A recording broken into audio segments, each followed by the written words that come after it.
কথায় বলে নদীর পাড়ে বাস, চিন্তা 12 মাস। ফের নদী বাঁধ ভেঙে বিপত্তি লাভপুরের ঠিবা অঞ্চলের খাপুর গ্রামে। কুয়ে নদীর বাঁধ ভেঙে জলমগ্ন জয়চন্দ্রপুর, চতুর্ভুজপুর, হরিপুর, খাপুর সহ প্রায় 19টি গ্রাম। এখন মাথায় হাত কৃষকদের। কয়েকদিনের ভারী বৃষ্টিতে ফুলে ফেপে উঠেছে বীরভূমের লাভপুরের কুয়ে নদী। মঙ্গলবার রাত্রি নাগাদ বাঁধ ভেঙে নদীর জল পার পেরিয়ে ঢুকে পড়েছে গ্রামগুলিতে। জানা গেছে লাভপুরের ঠিবা গ্রামের তালতলা মোড়ের কাছে বাঁধ ভেঙে গিয়েছে। বাঁধ ভাঙার কারণে হু হু করে জল ঢুকে পড়ছে গ্রামে। ক্ষতিগ্রস্ত চাষের জমি। পরিস্থিতি সামাল দিতে তৎপর প্রশাসন। ঘটনাস্থলে পৌঁছেছে সেচ দপ্তরের আধিকারিকরা। মৌরাক্ষী সেচ দপ্তরের আধিকারিক সমর সরকার ঘটনাস্থল পরিদর্শন করেন এবং গ্রামবাসীদের সঙ্গে কথা বলেন। Bureau report, prime press, Bengal news.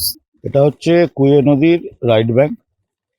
আপনারা জানেন যে বিগত জুন মাসের মাঝামাঝি থেকেই ক্রমাগত বৃষ্টি হয়ে যাচ্ছে এবং সেই সারা বীরভূম জেলায় অধিক বৃষ্টি এবং এই কুয়ে নদীর জল যেটা আসে সেটা হচ্ছে কোপাই এবং বক্রেশ্বর থেকে। তার ক্যাচমেন্টটা হচ্ছে কিছুটা পোর্শন ঝাড়খণ্ডের দিক থেকেও আসে এসে জলটা। এই ভারী বৃষ্টির জন্য যে বাঁধ এবং বাঁধ আমাদের এখানে যেটা আইএনডব্লিউডি মেনটেন করে, এখানে খানপুর যে ব্যারেজ আছে সেই ব্যারেজের ওখানে দুপাশে লেফট ব্যাংক এবং রাইট ব্যাংক মেনটেন করে। অ্যারাউন্ড ওটা 10 কিলোমিটার, এদিকে 1.8 কিলোমিটার। এই যে আমরা যে জায়গায় এখন দাঁড়িয়ে আছি এটা হচ্ছে আমাদের বাঁধের থেকে একটা এক্সটেন্ডেড পোর্শন বাঁধ।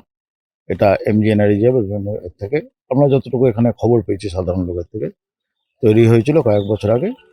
তো আমাদের যে বাঁধ, অরিজিনাল যে বাঁধ আছে তাতে এই 1.5 মাস ধরে, 1.5 মাস প্রায় 2 মাস হতে চললো, সেই বাঁধের আমরা মেরামতি পুরোভাবে করেছি। সেই বাঁধের এত জল যাওয়া সত্ত্বেও সেই বাঁধগুলোর এখনো অবধি সেরকম কোনো ক্ষয়ক্ষতি হয়নি।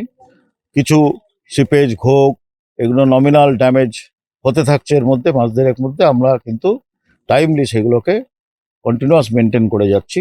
আর এই বাঁধের যে লোকেশন রয়েছে, নদীটা এসে এখানে এসেই লাঘাটা যে বিল আপনারা সামনে দেখতে পাচ্ছেন, এই বিলের মধ্যে এসে পড়ে। জাস্ট বিলের এন্ডের জায়গায় এই বাঁধটা। তবু আমরা দেখে গেলাম যে এই বাঁধটার যাতে করে মেরামতি কিভাবে করা যায়, যেহেতু এখানে বিলে এসে পড়েছে। যতক্ষণ না বিলের জলটা কমছে ততক্ষণ নদীর জলটাও কমবে না।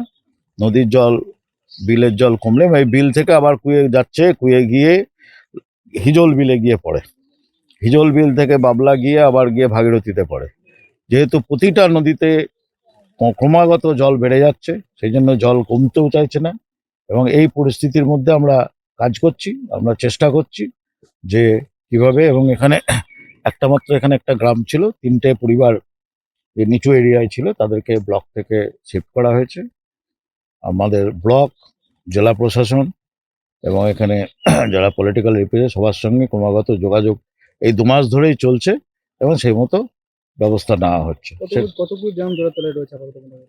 জলের তলে এখানে কোনো গ্রাম নয়। জলের তলে যে গ্রাম, একটা গ্রামের 3টে বাড়ি ছিল, সেটা সেই বাড়িটা একটু নিচু এলাকায় বলে সেই বাড়ির 3টেরই ফ্যামিলিকে শিফট করা হয়েছে। আমি সুপারিনটেন্ডেন্ট ইঞ্জিনিয়ার, মৌরাক্ষী ক্যানেল সার্কেল। সমস্যা গ্রামবাসীরা অভিযোগ করছে যে দীর্ঘদিন ধরে বাঁধ সংস্কার করা হয়নি। বাঁধ সংস্কার করা হয়েছে, তাহলে আপনারা ওই বাঁধগুলোকে একটু হেঁটে দেখে নিন। যেটা আমি বললাম আপনাকে, যে বাঁধটা আমরা আইএনডব্লিউডি মেনটেন করি সেই বাঁধটা আপনারা দেখলেই বুঝতে পারবেন, আমার বলার প্রয়োজন নেই। যেখানে ভেঙেছে সেইখানে, হ্যাঁ, যেখানে আজকে ভেঙেছে তা একটু আগে বললাম তো, এই বাঁধ তো এমজিএনআরইজি থেকে তৈরি হওয়া বাঁধ ছিল। কনসার্ন দপ্তর বলতে পারবে সেটা। চালমানি পূজা গোল্ড, মিনিকেট, রত্না, স্বর্ণ 1010 আর দুধের স্বরের বিশুদ্ধতা একবার খেলেই বুঝবেন আসল স্বাদ। MS তারা শঙ্করী অ্যাগ্রো প্রোডাক্ট, বিশ্বাস আর গুণমানের নাম। যোগাযোগ করুন 7001192179 আমাদের ঠিকানা বাজে কুমারপুর, মাধবদেহি, পূর্ব বর্ধমান 713427। পূজা গোল্ড, প্রতিদিনের পাতে সোনার স্বাদ।